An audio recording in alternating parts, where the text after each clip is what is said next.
उठो जागो और तब तक मत रुको जब तक कि लक्ष्य की प्राप्ति न हो जाए। इस बेहतरीन कोट के साथ मैं स्वागत करता हूं आप सभी का आपके अपने YouTube चैनल एग्जाम पास करें। तो आज है 18 जनवरी 2022 और इस तारीख से बनने वाले जितने इंपॉर्टेंट करंट अफेयर हैं वो सारी हम क्लास में डिस्कस करेंगे, उनको अच्छे से डिटेल में समझेंगे। उससे पहले आपको मैं हमेशा एक बात बोलता हूँ कि जब भी आप सुबह उठते हो, उठते ही पूरे दिन का अपना एक लक्ष्य निर्धारित कीजिए कि आज आपको पूरे दिन में क्या पढ़ना है। उसको एक टाइम टेबल बनाइए और उसी दिन आपको वो सब कुछ कंप्लीट करके ही सोना है। यानी आपको तब तक नहीं रुकना जब तक कि आपका जो लक्ष्य है वो कंप्लीट न हो जाए। आप ये प्रैक्टिस 1 महीने तक करके देखिए। आप मेरे यकीन मानिए कि 1 महीने बाद आपकी तैयारी का जो लेवल होगा वो एक अलग ही लेवल पे होगा और उसके बाद आपके जितने आपका जो टॉपिक है, सिलेबस है, वो आपका टाइम से कंप्लीट होने लगेगा। इसके अलावा आपको मुझे डेली आपके कीमती समय में से 25 से 30 मिनट देने हैं मैक्सिमम। उसके बदले आपको मैं आपका कोई भी एग्जाम हो, किसी भी तरह का एग्जाम हो, उसमें आपको हर एग्जाम में 8 से 10 नंबर आपको मैं दिलवाऊंगा। हो सकता है कि हम जो डेली करंट अफेयर करते हैं उनमें से क्वेश्चन आ जाए, या फिर इनके साथ हम जो फैक्चुअल डाटा डिस्कस करते हैं, हर एक चीज़ को डिटेल में डिस्कस करते हैं आधे घंटे में, उनसे वो क्वेश्चन आपके एग्जाम में मिल सकते हैं। यानी आपको हर डेली के आधे घंटे के बदले आपको 10 नंबर मिलेंगे। तो चलिए शुरू करते हैं आज की हमारी क्लास। 18 जनवरी 2022 से बनने वाले डेली करंट अफेयर जो जितने प्रकार के वनडे एग्जाम हैं उनके लिए उपयोगी है। आज थोड़ा सा मेरे गले में दिक्कत है जुकाम की वजह से, तो थोड़ा सा एडजस्ट करना। पहला क्वेश्चन है कि भारत का पहला सैनिटरी नैपकिन विलेज जिसका नाम है कुंभलांगी गांव, ये कौन से राज्य में है? तो कौन से राज्य में है? ये पड़ता है केरल में। केरल के अंदर भारत का पहला सैनिटरी नैपकिन विलेज कुंभलांगी गांव केरल के राज्य में है। अब थोड़े से हम बाकी को ऑप्शन डिस्कस करते हैं, फिर हम आगे डिटेल में समझेंगे। अब देखिए असम न्यूज में क्यों आया था। असम का एक शिल्पी दिवस होता है, शिल्पी दिवस। हर साल ये कब मनाया जाता है? 17 जनवरी को शिल्पी दिवस मनाया जाता है असम का। इसके अलावा असम में अभी नॉर्थ ईस्ट फेस्टिवल का आयोजन किया गया था।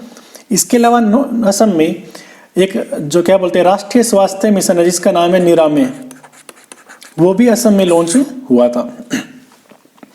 मणिपुर में अभी हाल ही में 18वां जो कच्चाई लेमन फेस्टिवल है उसका आयोजन किया गया।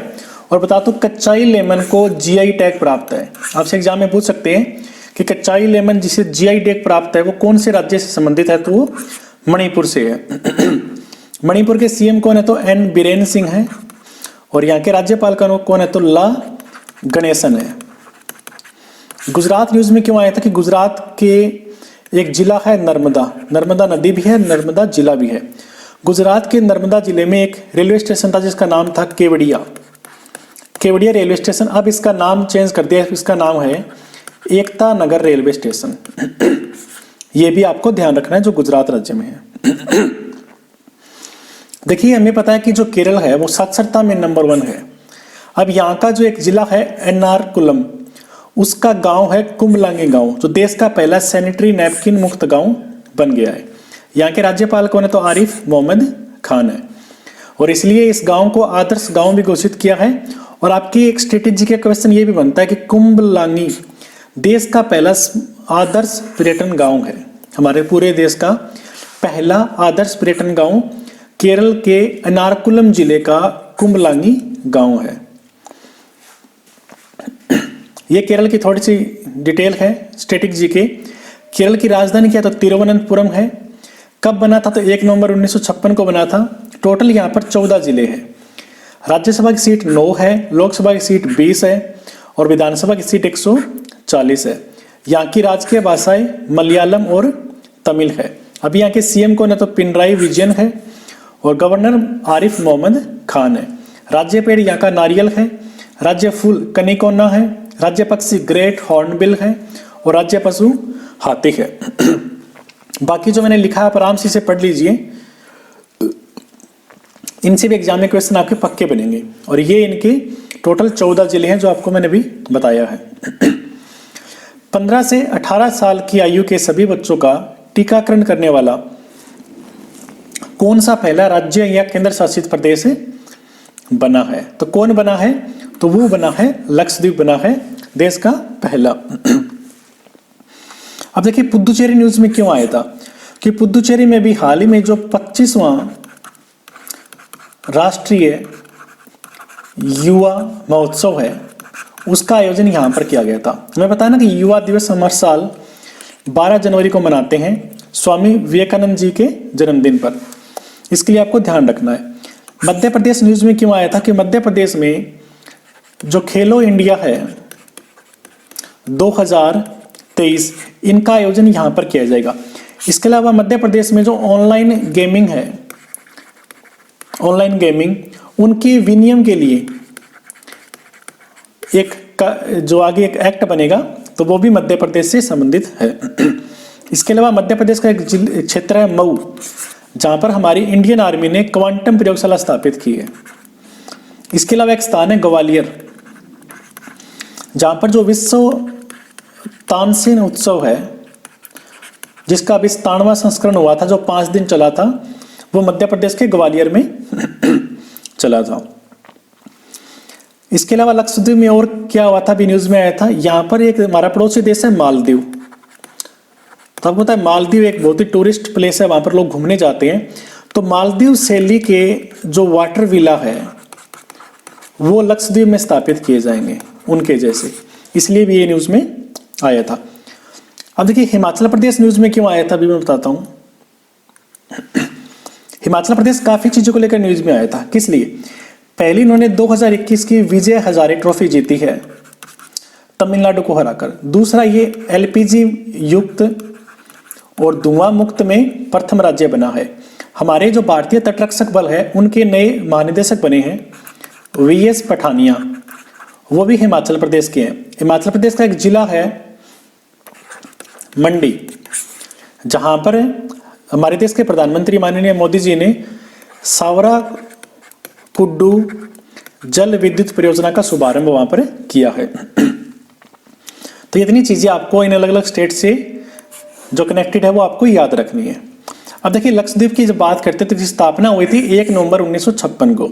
इसकी राजधानी क्या तो कवरत्ती है, प्रशासक कौन है तो प्रफुल्ल खोड़ा पटेल है, और ये अरब सागर में स्थित है।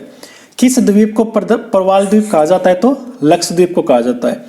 और लक्षद्वीप का जो हाई कोर्ट है वो किस राज्य के अंतर्गत आता है तो वो केरल के अंदर आता है। कौन से केंद्र शासित प्रदेश को समुद्र पुत्र के नाम से जाना जाता है तो वो लक्षद्वीप को जाना जाता है। तो ये आपकी इससे बनने वाली स्टैटिक जीके। हाल ही में खबरों में आया दुनिया का सबसे उम्रदराज स्थलीय जीव कौन सा है, तो कौन है तो वो है जोनाथन कछुआ। ये आपको ध्यान रखना है। गुलाबो भालू ये न्यूज में आया था, क्यों? क्योंकि ये भारत का सबसे प्राचीन सबसे ज्यादा एज का भालू था, जिसकी अभी 40 साल की एज में इसकी मृत्यु हुई है गुलाबो भालू की, और इसकी शायद अभी 190 साल की एज बताई जा रही है जोनाथन कछुआ की। बाबुल बंदर तो कुछ नहीं, पर बाबुल एक भारतीय महिला क्रिकेटर है, अभी उनका नाम आया था मैं भूल गया, शायद वीडियो के बीच में मुझे याद आ जाएगा तो आपको मैं बता दूं कि बाबुल किसका उपनाम है। अब कुछ static GK. Bhitarkanika national park कौन से राज्य में है तो वो उड़ीसा में है। एक सींग वाले गेंडा के लिए प्रसिद्ध कौन सा नेशनल पार्क है तो वो कांजीरंगा नेशनल पार्क है जो केरल में है। एशियाई शेरों के लिए कौन सा नेशनल पार्क प्रसिद्ध है तो वो गिर राष्ट्रीय पार्क है जो गुजरात में है। कान्हा नेशनल पार्क मध्य प्रदेश में है। ब्रह्मोस मिसाइल के लिए भारत को पहला विदेशी ऑर्डर कौन से देश से मिला है तो कौन से देश से मिला है? फिलीपींस से मिला है। और देखिए फिलीपींस ने अभी एक कानून लागू किया था बाल विवाह से रिलेटेड। अगर लड़कियों की शादी 18 साल से कम एज में करते हैं तो वहां पर कुछ सजा का प्रावधान किया गया है, उनके माँ बाप को भी जेल हो सकती है। सिंगापुर और जापान इन दोनों ने अभी जो हर साल हेनले पासपोर्ट इंडेक्स आता है उसमें इन्होंने एक साथ टॉप किया है। भारत की रैंक इस बार 83 है, पिछली बार ये 90 थी, यानी हमने 7 जो पायदान हमने बढ़ोतरी की है। इजराइल के अंदर जो कोरोना वायरस है उसका एक नया वेरिएंट आया था पीछे, जिसका नाम था फ्लोरोना। तो ये इजराइल में इसका पहला केस आया था। ये जो फिलीपींस है, हमें पता है ये दक्षिण पूर्व एशियाई देश है, ठीक है। ये जो टोटल डील हमें कुछ नहीं लेना देना, सिर्फ आपको ये याद रखना है कि ये जो ब्रह्मोस मिसाइल है वो भारत और रूस दोनों ने मिलकर बनाई है। इसमें इसका मतलब है BR ए ब्रह्म का हमारी ब्रह्मपुत्र नदी, और MOS का मतलब है मॉस्को नदी। ये दोनों नदियों के नाम पर रखा गया है ब्रह्मोस मिसाइल का नाम। भारत के ब्रह्मपुत्र और रूस की मॉस्को। कोरोना वायरस के बारे में सही से जानकारी देने के लिए कोवा CSD ऐप किसने लॉन्च किया है? तो किसने लॉन्च किया है? बनवारी लाल पुरोहित ने। ये भी पंजाब के राज्यपाल हैं और चंडीगढ़ के प्रशासक भी है। कोविड का पहला केस कहां पर आया था हमारे भारत में? तो वो केरल में आया था। देवव्रत मुखर्जी को 2021-22 के लिए एक कंपनी है ABC audit bureau of circulation, इसका अध्यक्ष बनाया है। गंगा प्रसाद ये सिक्किम के राज्यपाल है, जिन्होंने वहां पर एक सड़क थी जवाहर मार्ग, उसका नाम मोदी जी के नाम पर कर दिया है। रघुवेंद्र तंवर को अभी हाल ही में जो ICHR है, Indian council of historical research, यानी भारतीय ऐतिहासिक अनुसंधान परिषद, इनका इन्हें नया अध्यक्ष बनाया है अगले 3 साल के लिए। और ये हरियाणा के कुरुक्षेत्र यूनिवर्सिटी में प्रोफेसर है। ओके, और ये जो ICHR है इसकी स्थापना कब हुई थी? तो वो हुई थी 27 मार्च 1972 को। और इसका हेडक्वार्टर कहां पर है? तो न्यू दिल्ली के अंदर है। ICHR Indian council of historical research. अब देखिए कुछ हम ऐप की बात करते हैं। जैसे अभी ये जो ऐप हमने डिस्कस किया है ना, ये क्या नाम है, कोवा CSD, वैसे कुछ ऐप न्यूज में आए थे। एक तो आया था असीगमा, ये भारतीय सेना ने बनाया है। चलो मोबाइल एप्लीकेशन महाराष्ट्र ने लॉन्च किया है। कॉल यूर कॉप, ये नागालैंड की पुलिस ने लॉन्च किया है। आज़ादी का अमृत महोत्सव, ये जो मोबाइल ऐप है वो कौन से मंत्रालय ने लॉन्च किया है? तो हमारा जो कल्चरल मिनिस्ट्री है, संस्कृति मंत्रालय, उन्होंने लॉन्च किया है। देश का पहला स्मार्टफोन आधारित ई-वोटिंग ऐप किस राज्य सरकार ने विकसित किया है? तो वो तेलंगाना ने किया है, जिसकी राजधानी हैदराबाद है। दुनिया के सबसे भारी सुपरसोनिक लड़ाकू विमान व्हाइट स्वॉन TU-160M बॉम्बर जो किसी देश ने बनाया है और उसी देश ने इसने पहली उड़ान भरी है। तो कौन से देश से भरी है? तो ये भरी है रूस से। रूस वही है जिसके साथ भारत ने मिलकर जो ब्रह्मोस मिसाइल है वो बनाई थी। ये आपको ध्यान रखना है। चीन ने अभी जो ग्लोबल रोबोटिक्स हब के लिए, ठीक है, पहली पंचवर्षीय योजना स्टार्ट की है। पाकिस्तान में भी न्यूज में आया था आयशा मलिक को लेकर। आयशा मलिक पाकिस्तान के सुप्रीम कोर्ट की पहली महिला जज बनने जा रही है। इसके अलावा पाकिस्तान ने अपनी पहली जो नेशनल सिक्योरिटी पॉलिसी है, जो राष्ट्रीय सुरक्षा योजना, उसको लॉन्च किया है पाकिस्तान ने। नीदरलैंड के अभी चौथी बार PM बने हैं। कौन? Mark Rutte. ये भी आपको ध्यान रखना है। थोड़ी सी बात करते हैं रूस की। तो रूस यूरोप और एशिया दोनों में आता है। इसकी राजधानी मॉस्को है, यहाँ की मुद्रा रूबल है, राष्ट्रपति व्लादिमीर पुतिन है, प्रधानमंत्री मिखाइल मिशुस्तिन है। यूराल पर्वत हमारे एशिया को यूरोप से अलग करता है। इसके संसद का नाम ड्यूमा है। यहाँ की सबसे लंबी नदी लीना है और यहाँ की सबसे लंबी पर्वत श्रृंखला कौन है? तो एल्ब्रुस पर्वत है। हमारे संविधान में हम पढ़ते हैं ना पंचवर्षीय योजनाएं और मौलिक कर्तव्य, वो हमने रूस से लिए। कौन सी फॉरेंसिक साइंस लेबोरेटरी ने स्कोच पुरस्कार जीता है? तो कौन सी ने जीता है? तो दिल्ली की जो फॉरेंसिक साइंस लेबोरेटरी है उसने स्कोच पुरस्कार जीता है। चेन्नई में पता है कि तमिलनाडु की कैपिटल है। एक चेन्नई हवाई अड्डा है जिसे अभी हाल ही में जो ग्लोबल जो इंटरनेट जो एयरपोर्ट है जो दुनिया के पूरे, उसमें 8वां स्थान मिला है इसे। मेरठ यूपी में है, जहां पर मेजर ध्यानचंद स्पोर्ट्स एकेडमी की स्थापना की गई है। हैदराबाद तेलंगाना की कैपिटल है। यहाँ पर काफ़ी सारी चीज़ें हुई हैं, जैसे कि ये तो दुनिया का जो दूसरा सबसे ऊंचा सीटिंग स्टेच्यू है वो हैदराबाद में बनाया गया। किसका? रामानुजाचार्य का, 216 फीट हाइट। और सबसे ऊंचा कहां पर है? तो वो थाईलैंड में है, जो ग्रेट बुद्धा का है, 308 फीट हाइट का। ये भी आपको ध्यान रखना। इसके अलावा हैदराबाद में क्या हुआ था? तो हैदराबाद में हमारे देश का पहला जो ओपन रॉक म्यूजियम, ये हैदराबाद में खुला है। इसके अलावा हमारे जो आयुष मंत्री है सर्बानंद सोनोवाल, उन्होंने देश का पहला जो हार्टफुलनेस इंटरनेशनल योग अकादमी HIYA हिया, इसकी स्थापना भी हैदराबाद में की है। और ये तेलंगाना की कैपिटल भी है। देखिए, ये जो अभी फॉरेंसिक साइंस लेबोरेटरी है, इसे किसके लिए ये स्कोच अवार्ड मिला है? तो बच्चों के खिलाफ अपराध और हिंसा का मुकाबला करने के लिए इन्हें ये अवार्ड मिला है। और इसके निदेशक कौन है? रोहिणी। ये जो लैब है ये दिल्ली की रोहिणी में है और इसके निदेशक है दीपा वर्मा। कौन से राज्य में लोसांग महोत्सव मनाया गया? तो कौन से राज्य में बनाया गया? सिक्किम में मनाया गया। ये आपको ध्यान रखना है। तमिलनाडु की कैपिटल क्या है? चेन्नई, हमने भी डिस्कस किया। तमिलनाडु एक क्षेत्र है जिसका नाम है तंजावर। तंजावर में देश का पहला डिजिटल फूड म्यूजियम है, डिजिटल खाद्य संग्रहालय, वो तंजावर में ओपन किया गया था। तमिलनाडु के सीएम ने अभी एक नई सीएम डैशबोर्ड निगरानी एक सिस्टम लॉन्च किया है तमिलनाडु के सीएम ने।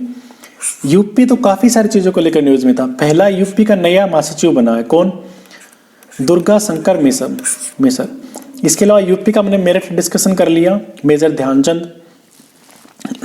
इसके अलावा जितने भी जो जनधन के अकाउंट है वो सबसे ज्यादा उत्तर प्रदेश में खोले गए हैं, ये भी आपको ध्यान रखना है। इसके अलावा जो अभी राष्ट्रीय जल पुरस्कार 2020 है उसमें टॉप किया है उत्तर प्रदेश ने। हमारे नीति आयोग ने एक हेल्थ इंडेक्स जारी किया था जिसमें सबसे टॉप पर केरल था और सबसे बॉटम पर उत्तर प्रदेश था। उत्तर प्रदेश में एक स्कूल है जिसका नाम है मैनपुरी सैनिक स्कूल, उसका नाम अब आगे अभी जो शहीद हुए थे हमारे जनरल बिपिन रावत जी, उनके नाम पर किया जाएगा। ये भी आपको ध्यान रखना है।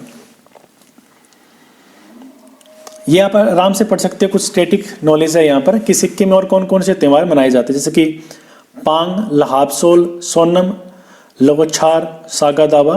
ये आप आराम से पढ़ सकते हो। ये नेपाल और भूटान जो इसके पड़ोसी हैं वहाँ पर भी मनाया जाता है। किसने इंडिया ओपन 2022 का खिताब जीता है? तो किसने जीता है? लक्ष्य सेन ने जीता है। असलान करसतेव, इन्होंने अभी क्या जीता? इन्होंने अभी जो सिडनी एक क्षेत्र है ऑस्ट्रेलिया में, सिडनी क्लासिक जो टेनिस टूर्नामेंट है उसका खिताब 2022 का खिताब है असलान करसतेव ने जीता है और ये रूस के प्लेयर है। ये भी आपको ध्यान रखना है। अतुल कश्यप कोई प्लेयर नहीं है, इन्हें भी कुछ ही टाइम पहले जो अमेरिका भारत व्यापार परिषद है उनका अध्यक्ष बनाया है। राफेल नाडाल ने जो tennis Melbourne summer set tournament है वो जीती है राफेल नाडाल ने।